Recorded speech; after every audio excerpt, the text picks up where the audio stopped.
રાજ્યમાં માવઠાના બારની વચ્ચે રાહતભર્યા સમાચાર સામે આવ્યા છે। આવતીકાલથી રાજ્યમાં હવે વરસાદનું જોર ઘટશે, ત્યારે હવામાન નિષ્ણાત અંબાલાલ પટેલે આ અંગે આગાહી કરી છે।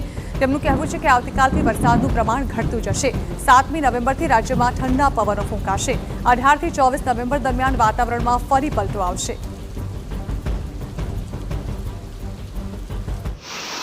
હવે ધીરે ધીરે વરસાદનું પ્રમાણ ઘટતું જશે।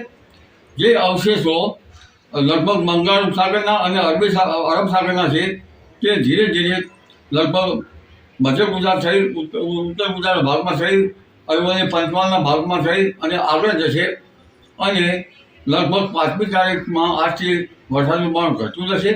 7મી નવેમ્બરથી ઠંડા પવનો ફૂંકાશે અને 4 થી 8માં દેશના ઉત્તરીય પર્વતીય પ્રદેશોમાં પશ્ચિમી વિક્ષોભ આવ્યો હશે।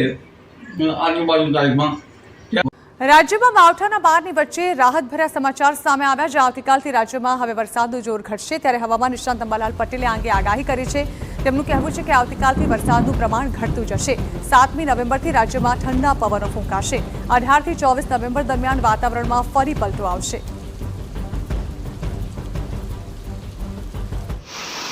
હવે ધીરે ધીરે વરસાદનું પ્રમાણ ઘટતું જશે। જે અવશેષો લગભગ બંગાળ ઉપસાગરના અને અરબ સાગરના છે તે ધીરે ધીરે લગભગ મધ્ય ગુજરાત સહિત ઉત્તર ગુજરાતના ભાગમાં સહિત અરવલ્લી પંચમહાલના ભાગમાં સહિત અને આગળ જશે અને લગભગ 5મી તારીખમાં આજથી વરસાદનું પ્રમાણ ઘટતું જશે।